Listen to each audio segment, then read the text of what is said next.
Yesterday's official interest rate cut, as we mentioned there, look, it's great news for home buyers, mortgage holders, small business owners. Hopefully it's good news for the economy as well, with less money being spent servicing loans, meaning more might be spent in the economy.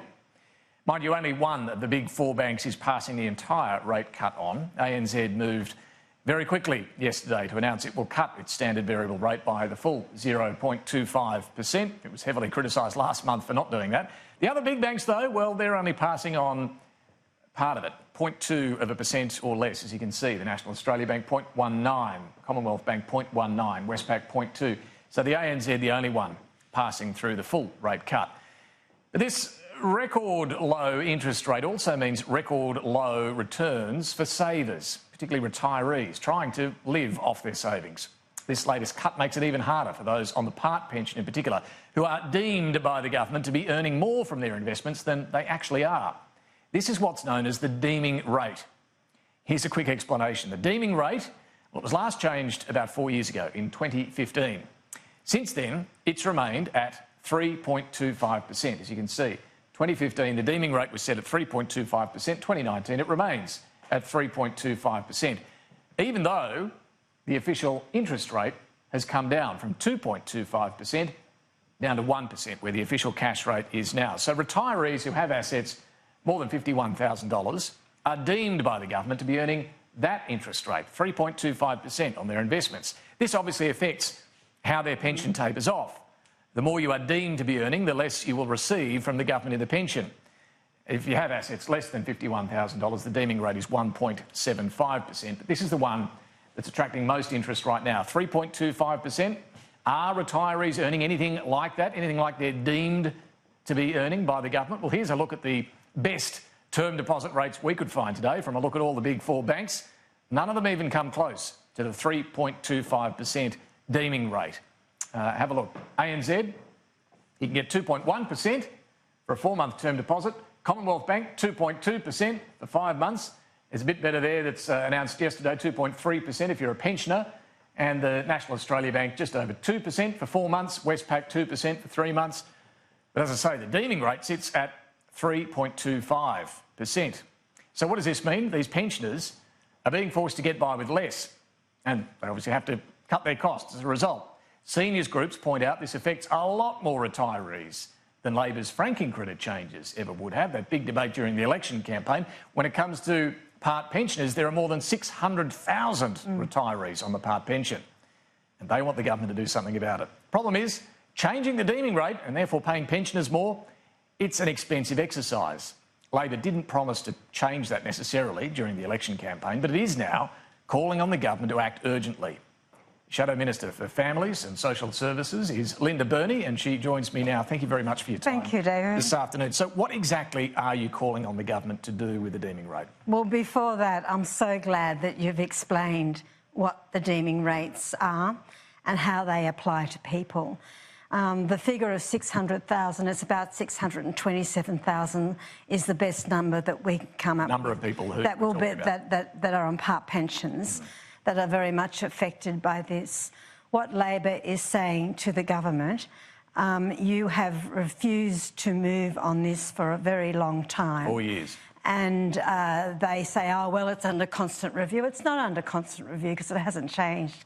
And with the Reserve Bank taking the action that you've outlined, I know most of the day on your show where the cash rate is at 1%, yet the deeming rate remains stubbornly at 3.25, set by the government. So do you want that changed? Are you saying the government should actually bring that down? Yes, we are saying that. The government, it's just completely unfair that they make a big to-do about how much they support pensioners, and yet the points that you've just made in that clip just show, I think, the hypocrisy that the government's displaying. Well, the official cash rate's come down 1.25%, right, since the deeming rate was last That's set. correct.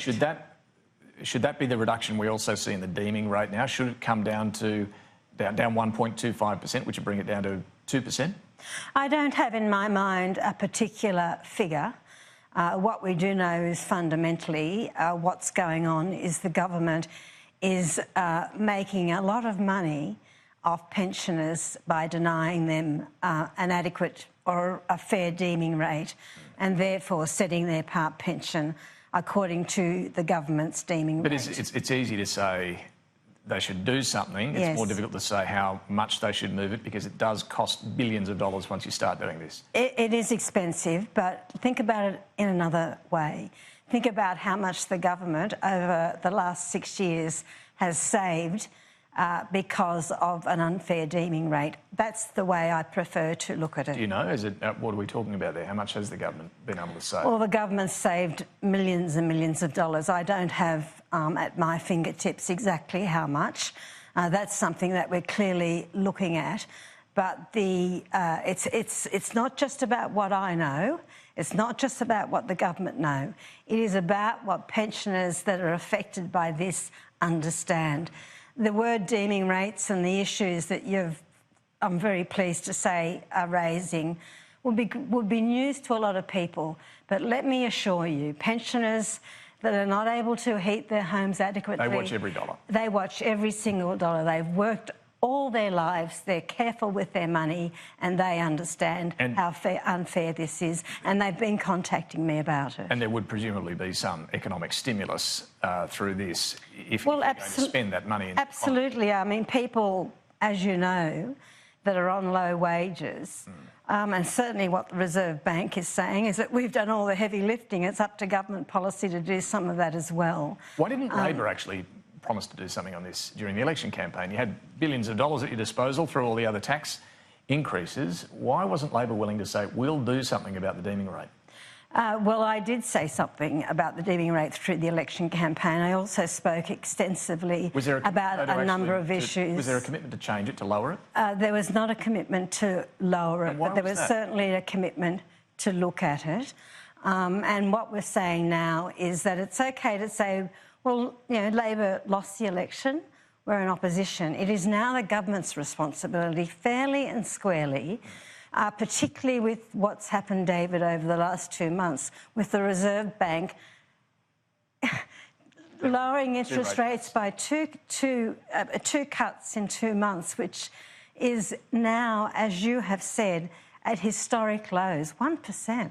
Look, my understanding is the government is looking at this, as they say, but they may not go with a change in the deeming rate because of the expense of it. They may go with something more targeted, like another supplement, for example. Would that be a good idea? Well, I don't know what the government's plans are. We do know that the government spent years trying to increase the age pension to the age of the age pension to 70. We know that they argued against the energy supplement, and it was through Labor's actions that we were able to, and the crossbench in the Senate, that we were able to protect that. So it would be a leopard changing its spots, let me put it that way. Let me turn to another issue. The Prime Minister and Opposition Leader met today to talk about potential areas of bipartisan agreement. One of those areas clearly is constitutional recognition of Indigenous Australians. I'm not sure if you're across what they actually agreed upon, but how optimistic are you in this Parliament, the 46th Parliament, that we will see finally something happen? I'm not sure if you attended the smoking ceremony at the beginning of Parliament yesterday. I was really encouraged by what the Prime Minister had to say there, and I thought our leader, Anthony Albanese's speech was magnificent.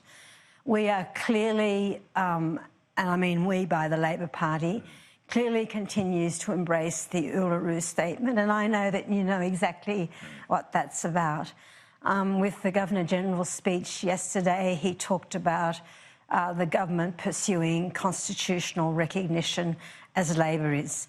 I have known Ken Wyatt for 30 years. Ken and I have already met. We're planning to do some travel together. I am really hopeful that we can get to a point in our nation collectively, because to try and have a referendum without bipartisan support in a successful way, I think would be very difficult. I hope that what the Prime Minister has said yesterday, what the Governor-General said yesterday, stays true to achieving constitutional recognition.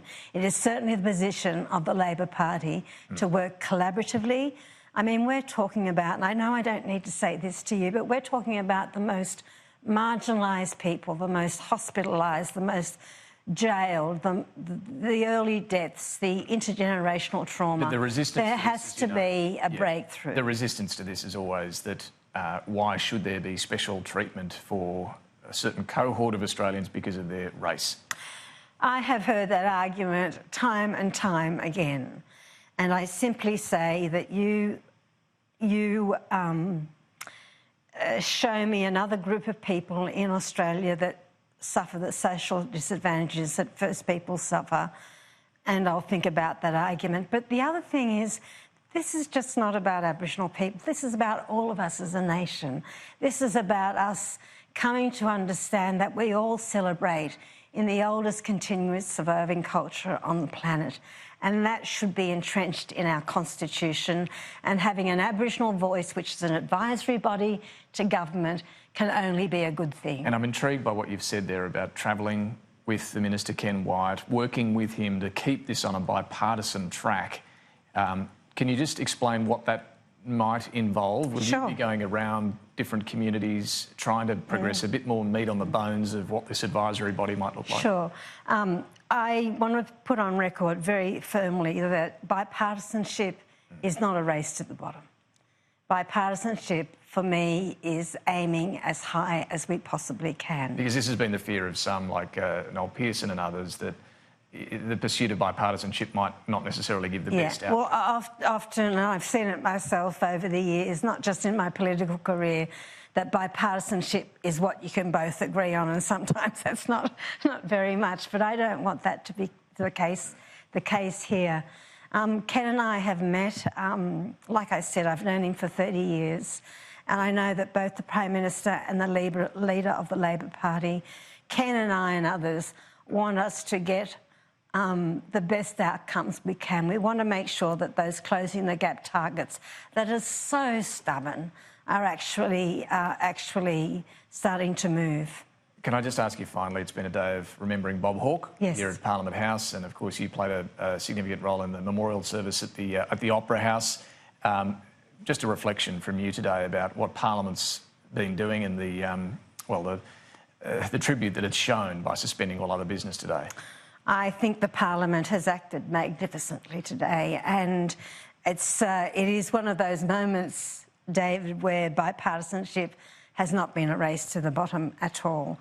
And the tributes and the recognition by both sides of Parliament to Bob Hawke have been absolutely magnificent. They've been funny, they've been sad, they've been poignant, they've been a reflection of Bob Hawke, and